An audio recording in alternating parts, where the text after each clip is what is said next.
Buenos días, queridos hermanos. La paz esté con vosotros. Continuamos con el estudio de este hermoso libro de Santa Teresa de Jesús, titulado Camino de Perfección, redactado hacia el año 1562, ya hace muchísimo tiempo.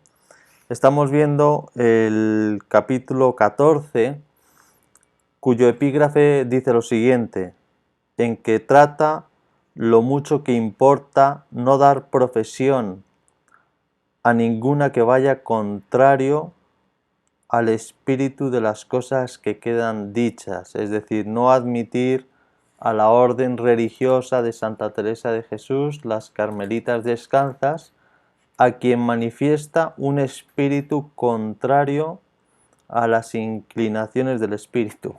Un espíritu que se inclina más hacia el espíritu del mundo, hacia las cosas del mundo, que no tiene siquiera la intención de alcanzar la santidad, de recorrer este camino de perfección que Santa Teresa de Jesús está desgranando a lo largo de estas páginas. Aquellas cuya intención no tenga este sentido, pues ella propone que sean expulsadas, que abandonen la casa, la orden de las Carmelitas Descalzas, puesto que se requiere como mínimo esta intención que con el tiempo el Señor irá purificando, el Señor irá fortaleciendo, ¿no? Así podemos leer en el primero de los párrafos que abre este capítulo 14 las siguientes palabras. Bien creo que favorece el Señor mucho a quien bien se determina, y por eso se ha de mirar qué intento tiene la que entra. Se ha de mirar la intención concreta de la que entra, no sea que quiera entrar en la orden para remediar la soledad del mundo, para remediar el haberse quedado soltera, para remediar el no tener trabajo. Como no tengo trabajo, como estoy soltera, como no sé qué hacer con mi vida, pues no me meto en la orden religiosa. No, queridos hermanos, puesto que el llamado a entrar en una orden religiosa es un llamado de Dios, y la única razón por la que se debe admitir a una monja o a un monje en una orden religiosa es porque ha tenido ese llamado del Señor concreto para amarle y para servirle en esa concreta orden religiosa a la que ha sido llamado. No entiendo que exista otra razón de peso para aceptar a una monja no debe existirla. La única que hay es la verdadera vocación. Sucede que muchas veces aquellas que se presentan con una verdadera vocación pues no tienen en verdad una verdadera vocación. Hay que entrar en lo profundo del corazón para averiguar estas cosas. Entonces aquí Santa Teresa de Jesús, con arreglo, tomando este problema que estoy planteando, tomándolo por los cuernos, podemos decir, pues entonces da una serie de indicaciones para avisar a las monjas que se van a encargar de realizar el discernimiento vocacional, para averiguar si realmente has sido llamado por el Señor para entrar en una determinada orden religiosa, en concreto en esta de las Carmelitas Descalzas. Entonces, una de las claves que da es que le dice a sus monjas: fijaos si la candidata tiene buen entendimiento, si tiene buen discernimiento. Y eso con base en una regla de experiencia que ella ha tenido y que pone de manifiesto aquí a continuación.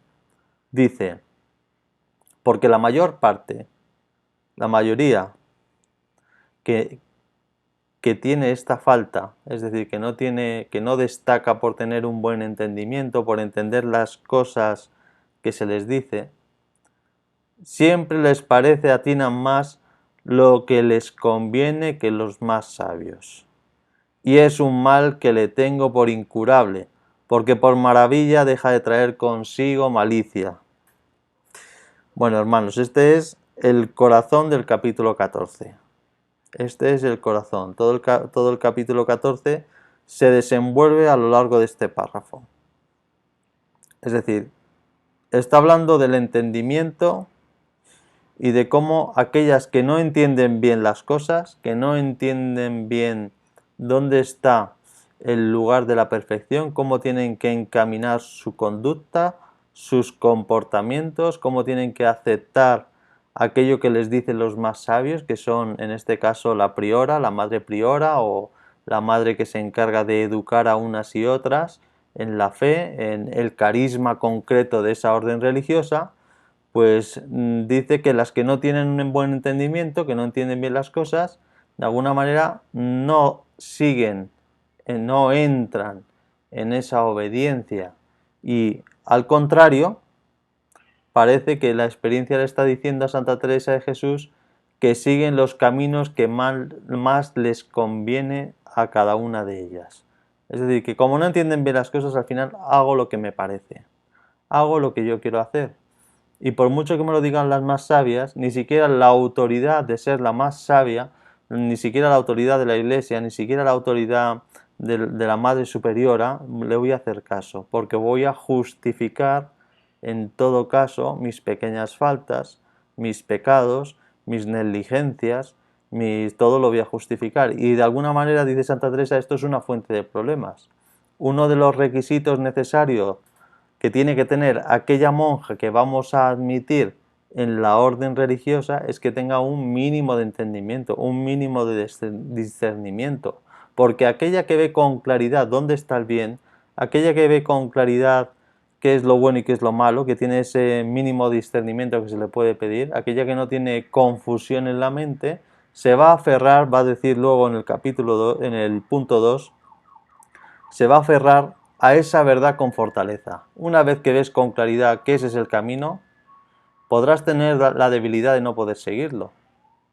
Una vez que te han dicho que tienes que guardar silencio, a lo mejor no entiendes por qué tienes que guardar silencio en la disciplina de la orden religiosa de las carmelitas descalzas, porque eres una persona que te gusta mucho hablar, porque eres muy locuaz y tú quieres hablar con unas y con otras. Entonces, si tú no ves cuál es el beneficio del silencio, si no entiendes por qué se está guardando silencio, quizá por una debilidad mental, quizá por una...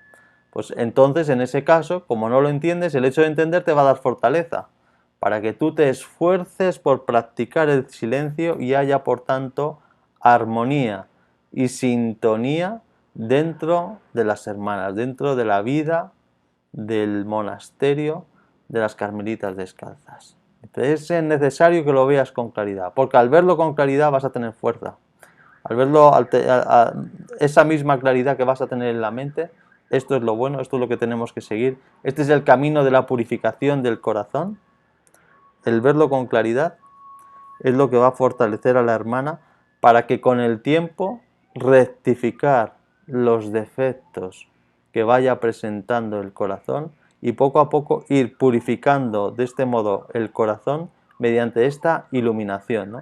Es como esa fase del catecumenado.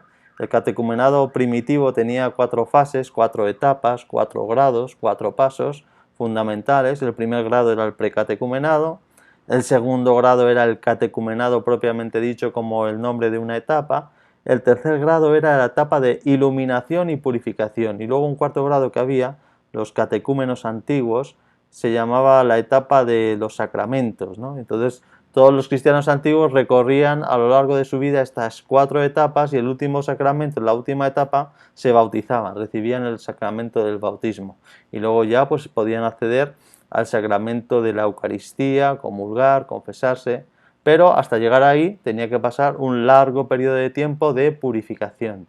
El tercer grado, iluminación y purificación, significa que hay que explicar las cosas para que descubrir dónde se está ocultando el pecado en el corazón. Y eso se descubre, eso es la iluminación, arrojas luz en el corazón para que puedas ver. Y una vez que tú lo comprendes, una vez que lo entiendes, entonces recibes como la fuerza del Espíritu para rectificar en el sentido de la perfección cristiana a la que estamos llamados. Entonces ella dice más adelante que hay que tratar de evitar que se queden en el monasterio, porque este problema de la falta de entendimiento va a implicar y va a producir asperezas en la relación con las hermanas y muchas ocasiones de pecado.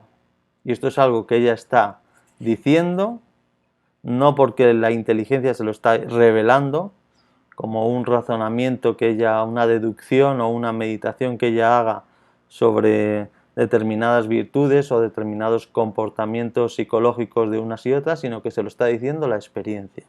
Ella, que ha manejado monjas a lo largo de su vida, que llega a los últimos años de su vida y tiene que escribir este libro, entonces da los consejos desde la experiencia. Ella lo ha vivido en sus carnes, se da cuenta que muchas, la mayoría, que tienen un problema, que tienen un bajo entendimiento de las cosas del espíritu, luego se da cuenta que no tienen fortaleza para determinarse a seguir estos caminos de santidad al que el Señor las llama.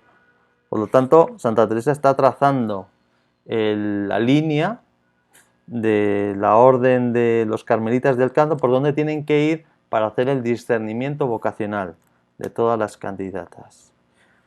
Muy bien, hermanos, pues nada más sobre este capítulo 14, no quiero extenderme más, y ya la próxima semana pasaremos al capítulo 15 y a partir del capítulo 16 Santa Teresa de Jesús nos hablará de la oración, hasta que lleguemos luego al capítulo, a partir de un determinado capítulo, que son los capítulos finales.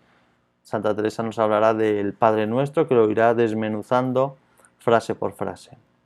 Os mando la paz de nuestro Señor y su bendición.